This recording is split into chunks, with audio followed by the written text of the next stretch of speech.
Come to the urgent question. Leader of the Opposition, Kemi Badenoch. Thank you, Mr. Speaker. To ask the Secretary of State for Defence if he will make a statement on the effect of the delay of the Defence Investment Plan on our armed forces' ability to defend the United Kingdom. Minister. Thank you, Mr. Speaker. Before I turn to the matter before us, the whole House will want to join me in recognising the remarkable work of our armed forces this weekend. In the Channel, UK forces boarded a sanctioned vessel from Russia's Shadow Fleet to disrupt the flow of funds to Putin's illegal war in Ukraine. The Defence Secretary will be making a statement on that shortly. Mr. Speaker, these are extraordinary times for defence. The threats are real and they're increasing. It's no secret that I worked in lockstep with the former Defence Secretary.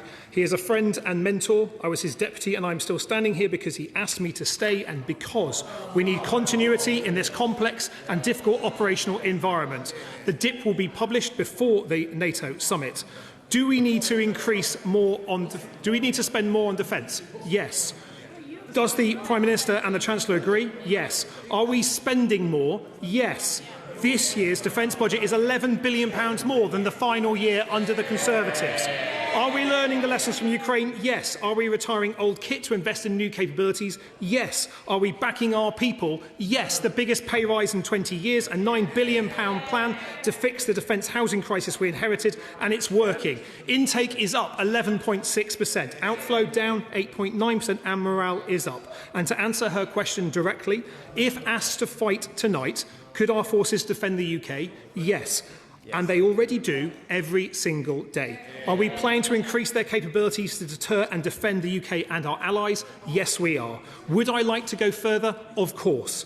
The new Defence Secretary has stepped up to serve, as he has done before, sleeves rolled up and determined to meet the moment to get defence the best deal. And let me say plainly, I know the PM is committed to do so as well. He said in Munich, to meet the wider threat, it is clear that we are going to have to spend more faster. And at the weekend, he said, 3% in the next Parliament. Defence will be the #1 priority at every spending review, including the next spending review. The disagreement in recent weeks was never about whether we should fund our forces. It's about how fast we increase the spending for defence and on what capabilities. And that's a serious argument to have. And I make no apology for pushing hard within the government to win it. That is the job. But the job is also a team sport, and that's why the MOD, with the new Defence Secretary, is working with the Treasury, other government departments and Number 10 to get this right. Kemi Badenoch. Mr. Speaker, it speaks volumes that a junior minister has been sent to answer this question today. If the new Defence Secretary is too scared to face tough questions at the dispatch box, waiting for an easier statement later, then I don't have much confidence in him facing down the threat from Russia. It has been 2 years since Labour paused the Conservatives' plan to fund our armed forces. A year since their strategic defence review. A year since their strategic defence review. We have been warning that the delays to the Defence Investment Plan were... Order. People have gone to the front bench. Don't bring the backbench habits to the front bench, please. Thank you, Mr. Speaker. We have been warning that the delays to the Defence Investment Plan were making our troops and our country less safe. Last week, the Defence Secretary and the Minister for the Armed Forces quit the government because they know those warnings were true, and they were no longer willing to defend the indefensible. They have done the honourable thing by resigning. It could not have been easy for the former Defence Secretary, a Labour man through and through, when he said, and I quote, "I am being forced to make decisions that would increase the risk to personnel on operations and could make the country less safe." That is absolutely shocking. What on earth is the government playing at? The statement that the Minister has just given shows that the government are still in denial. He did not say that there would be extra money for the Defence Investment Plan, as his former mentor, so he says, asked for. The Prime Minister needs to tell the Chancellor to find the money. The answer is to cut the welfare budget. And I am willing to lend the government 116 votes to do just that, because I know they won't do it, on the proviso that the Defence Investment Plan meets 3 simple tests. First, the government must at a minimum find the £28 billion that the Chief of the Defence Staff has said is needed. Will they? Second, that funding must be provided before 2030. Will it? There's no kicking into the long grass here, Mr. Speaker.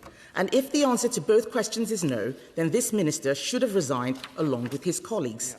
Third, that funding must ensure we are ready to fight the wars of the future, not the past.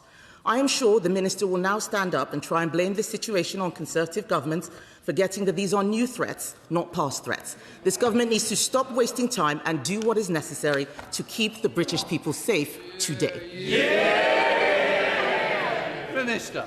Well, can I thank the right honourable lady for her question and for the tone in which she's asked it. We often have a lot of shouting from her front bench, but I appreciate the professionalism and calm that she asked those questions. Let me be very clear. No, order.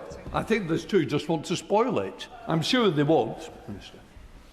Mr. Speaker, let me be very clear. The Defence Secretary is currently with His Majesty the King and will be in the House this afternoon making a statement on the operations over the weekend. I have to say, I recognise that she got her revenge in early by saying, I will seek to blame it on the Conservatives. Let me be very clear. The honourable lady will know that we inherited forces that have been hollowed out and underfunded by the Conservatives, that we inherited defence housing,